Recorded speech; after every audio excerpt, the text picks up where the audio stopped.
ตัดภาพมาอีกวันนี้กำลังออกไปหน้าพี่น้องเอ้ยเนาะ โอ้ยจะโอ้สิพาพระราชตกคณะอยู่ใส่เด้บาทนี่เนาะโอ้ยพี่น้องเอ้ยจะไปลงกับจักหม่องนี่เนาะเสือสีมือเลยบ่ทักแน่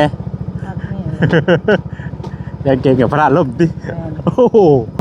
ฮอดแล้วอะไรคือฮอดไว้เนาะฮะฮอดไว้เนาะนี่ฮอดไว้บ่เอาเลยแม่นบ่วะบ่มื้อนั้นเจ้าเพิ่งบ่เคยมาเออบ่เคยมาบ่เคยมาได้มันคือใกล้ได้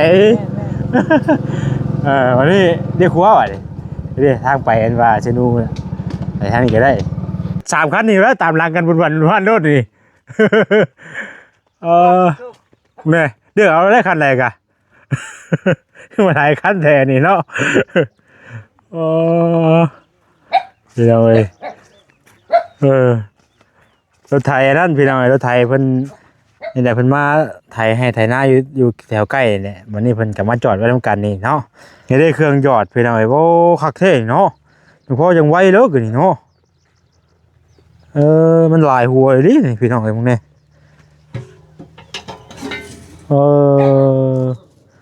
แบบนี้อันนี้พี่น้องเอ้ย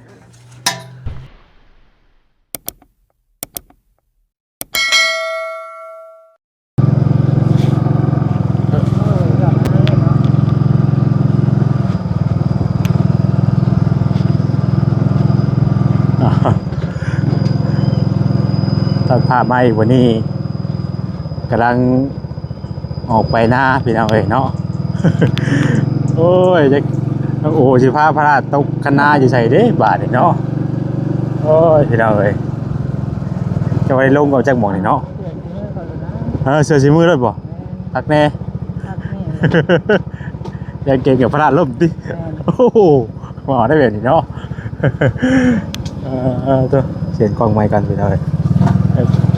โจ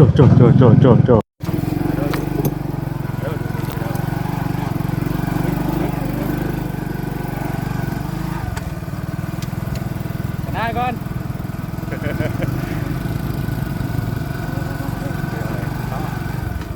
ตอนนี้กำลังขี่รถจักรออกหน้าคือเขาพี่น้องครับน้องโอเด้อพี่น้องเด้อวันนี้คัดให้ป่ะวันนี้ไปกระทางป่ะวันนั้นขี่ขั้นห้างไปเนาะขี่ขั้นใหม่อันนี้ก็รถผู้เฒ่าดอกพี่น้องเนาะรถขั้นห้างกับรถผู้เฒ่าที่กัน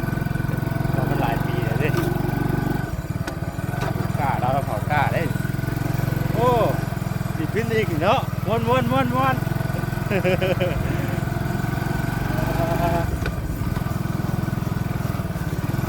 ปิดทางเด้เนาะไทยพูดป่ะได้เลยผมมาถึงอยู่ได้ถึงไปให้นาถึงเขาไปเอาไปทำอะไรทางจะได้บรรยากาศที่มีห้องเปิดกันทางไปแต่ว่าวันนี้ก็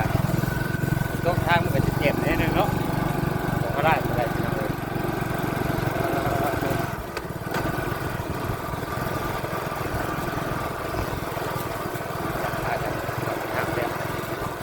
ได้ทำประตูก่อนโอ้ตัวต้องเห็นเกิดเป็นตัวเนาะตัวสี่เลยเนาะ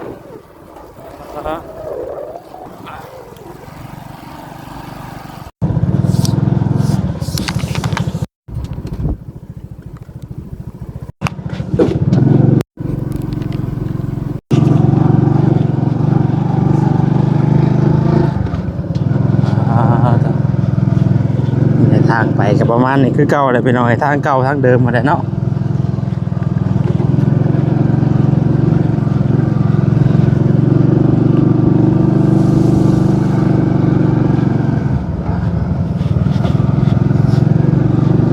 ฝนตกมาแล้วเริ่มเป็นวัด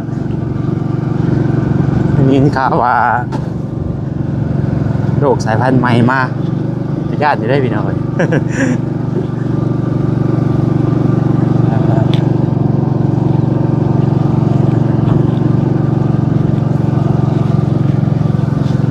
ขับรถคือเก่ามื้อนี้ขออนุญาตน้องเพิ่นมาถ่ายหน้าคือเก่าพี่น้องเอ้ยน้ำหนักก็หลายครับ รถจนว่าขี่เรื่อยจักอันนั้นเป็นเดือนนี้ยันแตกอยุ่ศกนี่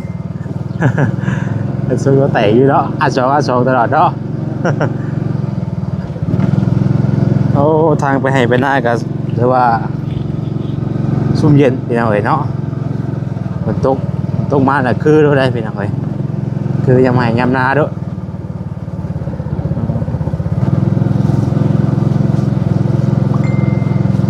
กำลังย่างไปให้ไปหน้า กินของเสือแล้ว มันยังไงเพิ่นจะนั้นถามข่าวก็ FC ถามข่าวน้องโอ เอาใส่แล้วฉัน ไปหานาก่อนเลยน้องเลย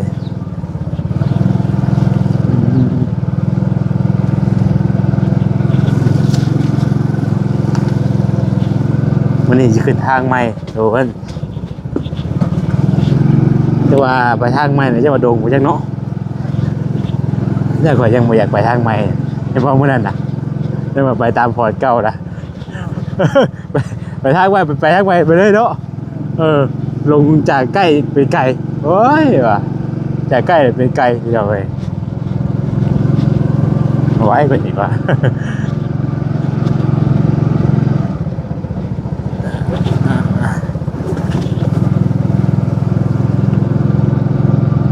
เบิ่งเนาะคือนี่ว่าวาสดีก็จะมานำอยู่มื้อนี้ว่ะจะมาไถนาซอยอีกเด้น้องโอมาพอมาชุมืออยู่ได้เบ็ดน้องโอเนาะเอามาคนหนึ่งมาได้2คนบ่ มาคนหนึ่งมาได้2คนอยู่เลยจอยก็ยังบ่ได้แล้วเนาะหลังจากที่ว่าไถนาถ้าพอแล้วก็ถ้าบ่เท่าก็สิไปนาไปซอยสิไปไทยซอยถ้าพออีกวันพี่น้องเอ้ยโอ้น้อยหน้ากับป้าต้องสามเพื่อนเอาไปซื้อบ้านนี่นั่งตั้งทรงตั้งเสาก็มี พักแม่ดีเดียวถ่ายทางไปให้พี่น้องเบิ้งพี่น้องเลยโอ้ถ่ายบรรยากาศในการเดินทางไปหน้าเนาะพี่น้องเบิ้งน้ำกันไกลเติบได้พี่น้องนาบ่แสนเนาะหน้าแต่พอยังว่าอยู่ครึ่งนี้ที่ว่าบ่ไกลชั้นนี้บันไดอันนี้มันครึ่งหนึ่งเลยถ้าเอาซัดออกทั้งพุ่นน่ะมันจะไปซอดนั่นอีกได้น้องเลยบัดซอดชนูคือเก่าได้นะ เพราะ ถ้าเอาไปข้างหน้ามันซอดชนูคือเก่ามันอยู่ระหว่างกลางเด้หน้าบ่แสนมันอยู่ระหว่างกลางแต่ว่าเอาตรงไปกับไปซอดทางแบงชนูคือเก่าหมกปิ้งไก่ใหญ่คือเก่า โอ้ มันอยู่ระหว่างกลางเลยนะนาบ่แสนนะครึ่งต่อครึ่งนะว่าแล้วกันครึ่งต่อครึ่งอยู่เพื่อนกับครึ่งบ้านจากหน้าไปหาซินูกับครึ่งซินู เจ็บใจแล้ว คนละครึ่งคนละครึ่งโอเค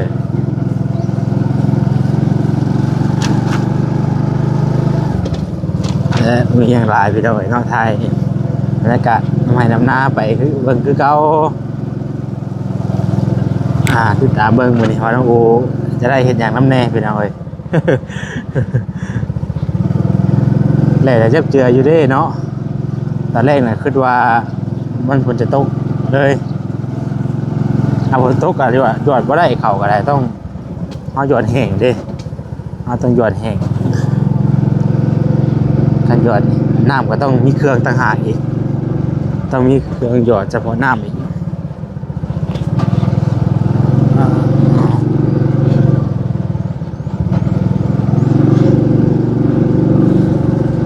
พาเขาน้ำไปพวกมันนี่น้องโอ ข้าวเนาะ พวกเขาว่าไปดิเพราะว่ากินดินมันแจบเลยเนาะนี่แหละดินทรายนี่ข้อดีมันก็คือเวลาฝนตกดินแจบมันกับโบเจือกไปหน่อยเนาะถ้าในกรณีว่ายามแรกนี่โอ้ ว้ายกลัวกี่ต้มเจือกจุบตัวไปขนาดว่าน้อยหนึงเลยดิและไปตามทางเก่าแล้วเนาะ อะไร ดูว่านี่บุ้ย ดีป่ะ มีหอยรถคนเลยน่ะนี่โอ้พาไปตรงทางไหนเด้บาดนี้ไปใหม่อีกได้พี่น้องเอ้ยเนาะต้องเคยเห็นหอยรถเนาะไม่สิไปได้อยู่แล้วเนาะไปว่า ใส่เลย หอยรถเลยปึ๊บกล้องหน้าก่อนพี่น้องเอ้ยตอนเปลี่ยนมุมกล้องเนี่ยกับ FC จนไล่ตาอ่ะ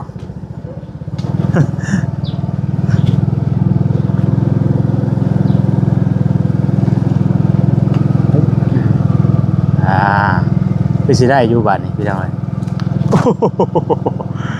เหมือนป้าบุญดวงบริโดบาทนี่คือซีแมน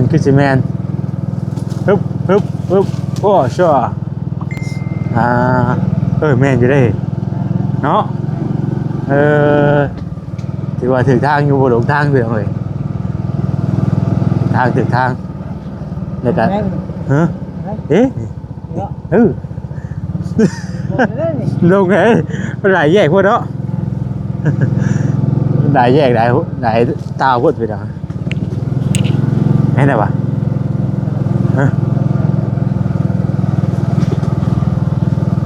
ก็หลายแยกพวกน้องโอ้วะ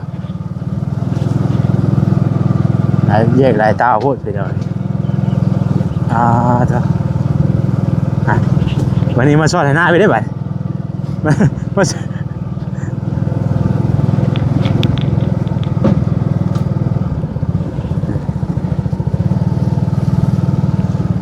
ป่ากันดงในดงกลางป่านอนนาเนี่ยคักแค่นอนนาเนาะพาหลวงปู่นอนนาโอ้คักขึ้นเรื่อยอุ๊บนี่ตรงไปเลยก็ได้นี่เอากับเขาหัวนี่เขาทั้งล่างบัตร ฮอดเลย ฮอดแล้ว อะไรก็ฮอดไว้เนาะ ฮะ ฮอดไว้เนาะมันนี่ ฮอดไว้บ่ แม่ เอาเลยแม่นบ่วะ โอ้ย บ่เอานั่นเจ้าเองบ่เคยมา แม่น บ่เคยมาบ่เคยมาได้มันคือใกล้ไหน แม่น วันนี้เรียกครัวว่ะดิทางไปอันว่าเชนูไปทางนี้ก็ได้น้องโอว่าฮอดไว้แท้บัดนี้ว่าซั่นพี่น้องเนาะมามื้อที่2ฮอดไว้ว่าซั่น มันจะเวทแบบนั้นฮอดเลย โอ้ด้านผมบ่ฮอดได้จักฮู้เนาะเจ้ายังบ่ได้ฮู้ก็ได้คือด้านฮอดบัดนี่ว่าตะกี้ไปเข้าทางหน้ามันนี่เข้าทางหลังก็ ฮอดแล้วอ่ะ ฮอดแล้ว ข้างหลังว่ะนี่ ข่าวทางหลังมื่อก่อนมาทางหน้าวันนี้ข่าวทางหลังโอ้ลูกแกเปื่อยวัดดับพวกเลยน้ำแข็งมัน อายุเนาะเอาใส่กระติกเอาขึ้นไปตึง เหลือเท่าไรแล้วแม่น อืม เอาเลิก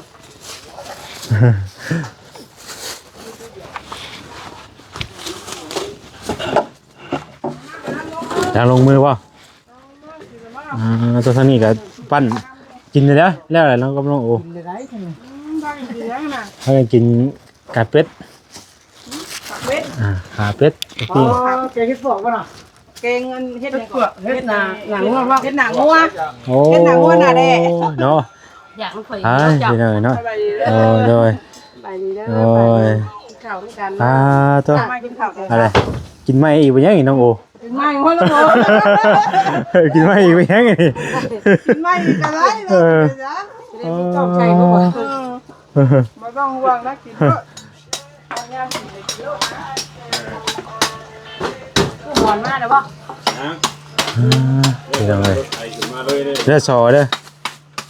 เพิ่นมาให้คุณเพียง ให้ข่อยบอกอยู่มามันมีให้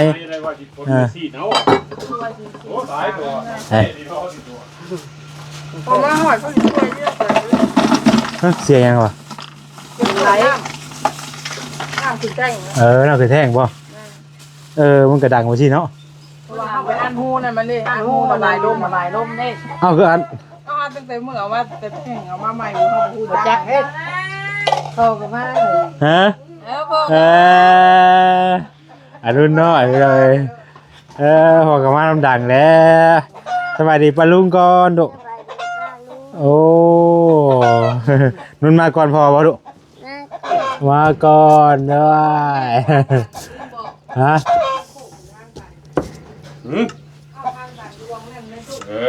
น้านี่น้าไม่เท่าจีนี่ เฮ้ใช่เนี่ยเขาตอนนั้นแล้วมาพากันมามันลงทางได้มื้อนั้นน่ะ เฮ้ยไงลงดุมพุ่น อ๋อโทษน้องโอพากันลงทางมื้อน่ะ ลงไปหันแต่ก็เงี้ยหันหน่อยนึง โอ้ฉันบ่ ลงเมืองหน้า6,000เลย รู้ว่ามากับบ่นุ่นเช่า บอกนุ่นแบบฝนตกดูไปทั้งโคกก็ได้อยู่ใช่มาลงท่า พากันขึ้นมาอยู่นี่ขึ้นมาทางนี้มาลัดมาทางพี่มันจะกลัว ไม่ใช่ดิ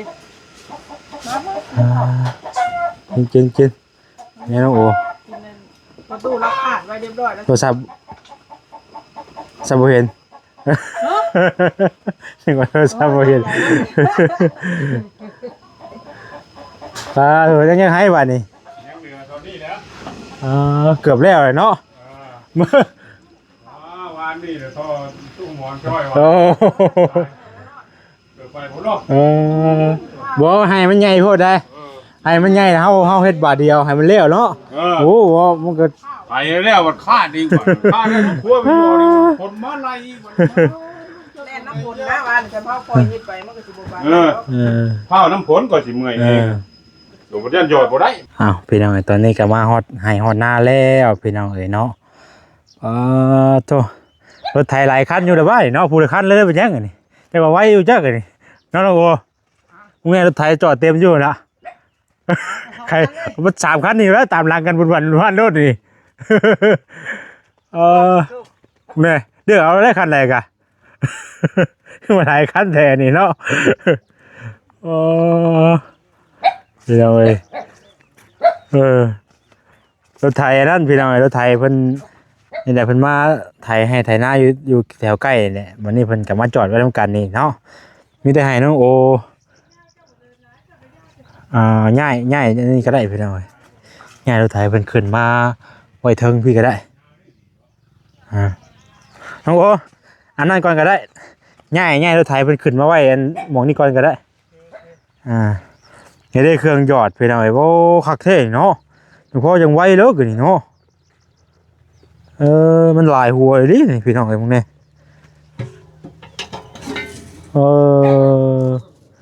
แบบนี้อันนี้พี่น้องเอ้ย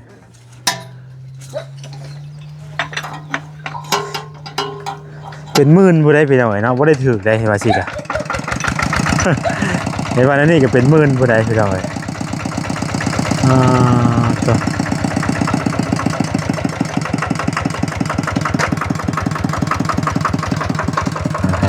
แล้วโอ้เป็นง่ายรถก่อนไปหน่อยเนาะเพราะว่ารถเป็นมาจอดไว้หลายคัน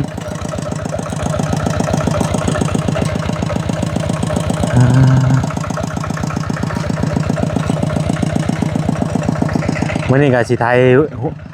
ฮุดไฮนี่แล้วก็กับไฮน้อยนั่นเป็นอย่างก็ที่ว่าเบิดบัดนี้เนาะไฮนาเพราะว่าไฮแถวนั้นเป็นก็ต้องแต่พอเป็นไทยแล้วไฮแถวนั้นเนาะพอแล้วมา2 มื้อเป็นไทยแล้วเกือบเบิดเลยโอเค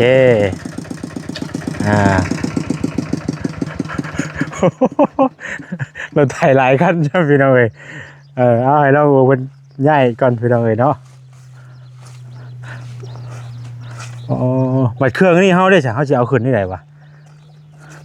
เขาย่อไปได้บ่วะเอาไปย่อมันก่อน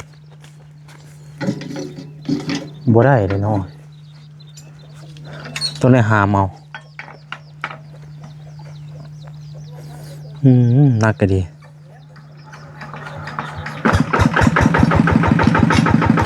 เป็นง่ายรถออกก่อนเพราะว่าเขาจะไถพุดไปเลยเนาะนี่ก็ได้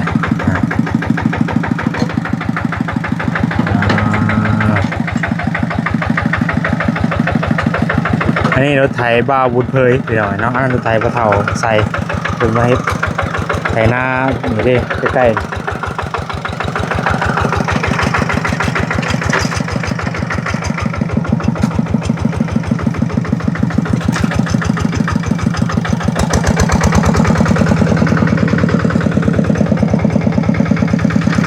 อดไว้ผม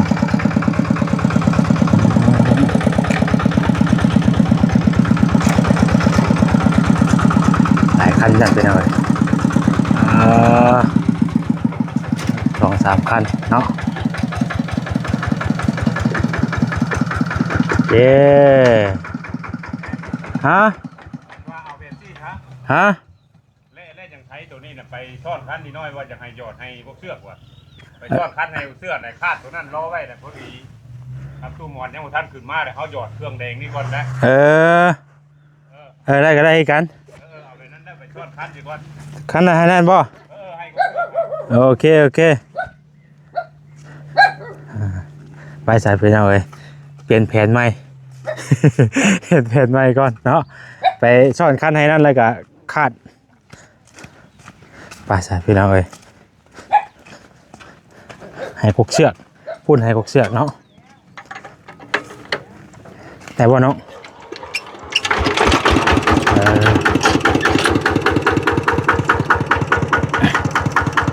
ให้นั่นเลยเนาะให้นี่เด้อเฮ้ยฮะเฮ้ยถ่ายอยู่พูงวยถ่ายเฮาตัวน่ะแล้วมันถ่ายมันหลายคันพูดลงเลยดิพี่เราเลยถ่ายมันหลายคันพูดเนาะมีแต่ไปซ่อนคันนั้นกับคาดอะไรกับจะหยอดก้อนอาจารย์ซะเป็นว่าเนาะบอกหิวขาดไปน้ำเลยฮะไปให้เพื่อนเลยอันนี้ตะกร้าแล้วเดี๋ยวเพิ่นหยอดนะบ่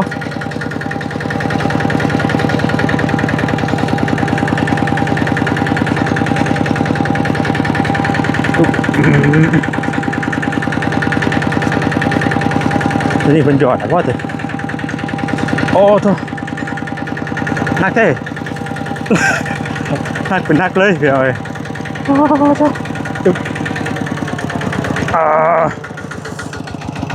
ปอโธ่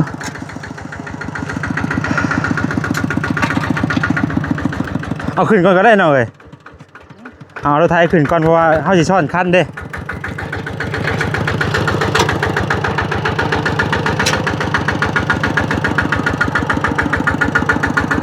ไอ้นี่เพิ่นสิดามเมาให้นี่วันนี้สิจอดตัวนี้เอาเชือกนี้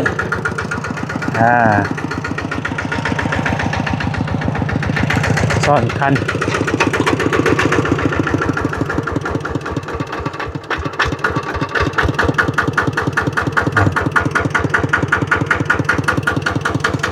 ยังเหลือแต่3ให้4ให้นะว่าได้กันเนาะ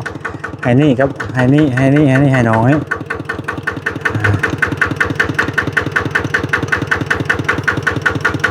ใหญ่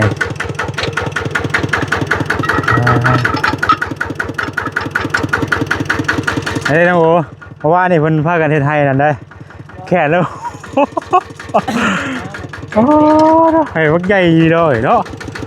ให้น้องโอเพิ่นซ่อนคันก่อนไปเอาเลย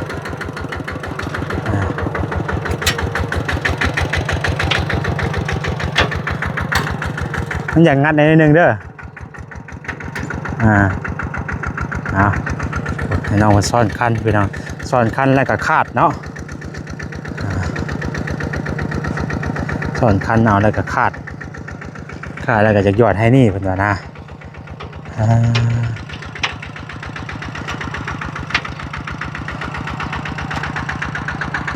มันต้องได้ถ่ายกบนี่ก่อนเนาะถ่ายกบมันล่องมันก่อนได้นึงพี่น้องเอ้ยเพราะว่ามันบ่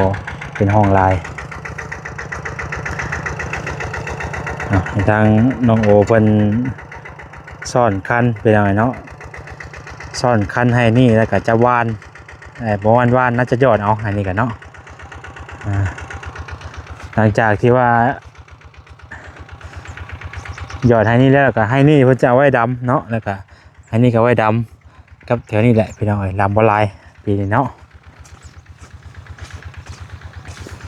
เพิ่นจะเอาไว้ดำเป็นบางให้ถือว่าแล้วบ่แล้วไปน้องไอ้เขตนั่นเนาะให้แถวนั้นเพิ่นหยอดแล้วเบิดเลยโธ่เบิ่งให้น้องโอเพิ่นซ่อนกันแล้วก็สิมาเลาะให้พี่น้องเบิ่งในคลิปเดียวนี้พี่น้องเนาะเห็นเบิดหลายอย่างเนาะนี่ให้นี่นะเพิ่นหยอดอันโตอันสุกเอาหั่นพี่น้องถือว่าออกแล้วเนาะ ให้นี่ให้นั่นเพิ่นก็ใส่เครื่องหยอดเนาะแล้วก็ให้นี่เพิ่นก็ใส่เครื่องหยอดไปเอาที่ว่าใหญ่ให้นี่ก็กว้างเนาะ เจ้าแขนพอสมควรไปเอาเลยแต่ว่าหยอดเรียบร้อยแล้วให้นี่กันเนาะตัวนเป็นไถเมื่อวานนี่หยอดนี่พี่น้อยแต่ว่าให้ใหญ่พอสมควรให้นี่ก็ได้หยอดเป็นที่เรียบร้อยพี่น้อยเพิ่นเอาไว้เป็นบางให้ว่าซั่นจ้ะเนาะหยอดเอาปีนี่หน้าวานนี่แหละพี่น้อยถือว่าบ่ได้ลำลายปานใดปีนี้เนาะเอาไว้ลำเป็นบางให้กับใครอยู่ใครกลัวเฮาแบบว่าดำเบิดทุกให้นะพี่น้องเอ้ยแต่ก่อนนี่เฮาแบบเฮาดำมาดินี่ออกบ่ได้พี่น้องเอ้ยเนาะนี่ตัวเฮาหยอดนี่บ่นี่มันก็จะออกเป็นบ่อนี่แหละพี่น้องเอ้ยเนาะนี่พี่น้องเอ้ยออกไปแล้วนี่เนาะ ออกแล้วพี่น้องเอ้ยถือว่าออกงามอยู่เด้นี่เนาะน่ะออกแล้วนี่พี่น้องก็คือเฮาลำเลยเนาะแต่ว่าให้นี่เพิ่นใช้อันเครื่องหยอดเอาพี่น้องเอ้ยเครื่องหยอดของวาซาลีเพิ่นหยิบมาหยอดเนาะนี่ให้นี่ก็หยอดเรียบร้อย สรุปแล้วทางนั้นหยอดเบิดพี่น้องเอ้ยเนาะตกกล้าไว้ตาหนึ่งนะปีนี้นะเนาะออกแล้วก็มีอะไรพี่น้องไปทั้งดุมผู้เนาะเขาเอาไว้ให้น้องนั้นทีเดียวนี่หยอดไปเลยพี่น้องเลยอันนี้เพิ่นก็หยอดแล้วเนาะตัวอ้วนเพิ่นเอาเครื่องหยอดที่ว่าพากันไถคุดไว้พวกนั้นแหละ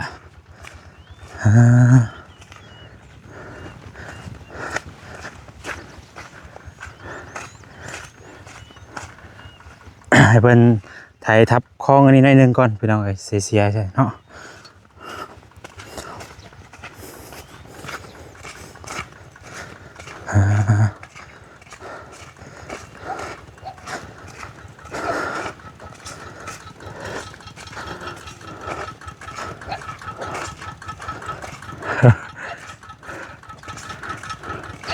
โอ้โหอันไถทับล่องนี้เข้าหนึ่งอยู่อ่ะไถทับล่องนี้หนึ่งเลยไถทับล่องกลางมันได้หนึ่งว่ะหรือว่าพอไถอย่าว่ามันกว้างพอได้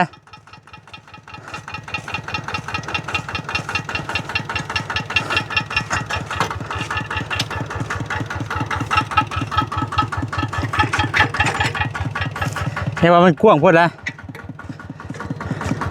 แต่ว่าเขาไถบ่เลิกไปไหนก็ได้พอดีแบบว่าซอยให้มันทับร่องมันนะแล้วก็จังคาดตัดเอาวันคาดตัดเอาไปสิมันยังถมร่องกลางมาดิเดี๋ยวขึ้นไปเอาหมวกจกก่อน ไปเลยไปสอนคันแล้วแหละเนาะเดี๋ยวไปเอาหมวกจกก่อนเอาไปเลยสำหรับคลิปนี้ก็จะขอตัวจบคลิปไว้สำนี้ก่อนเด้อเนาะเดี๋ยวเฮ็ดเวียกแล้วก็จังสิว่ากันไปเลยเนาะเดี๋ยวเฮาคาดก่อนให้เพิ่นสิอาจจะยุ่งเอาตัวนี้เนาะเพิ่นจะยุ่งเอาพกเอาไปเลยตัวนี้เพิ่นเอาไว้ลำบ่ได้ให้ว่าซั่นซะเนาะปีนี้ก็ได้ลำเป็นบางให้เอาไปเลยใกล้ๆเที่ยงเนาะเอาสำหรับคลิปนี้ก็โตไปก่อนเด้อพี่น้องเด้ออยู่ดีมีแห้งเบิดสุขสู่คนเนาะสบายดี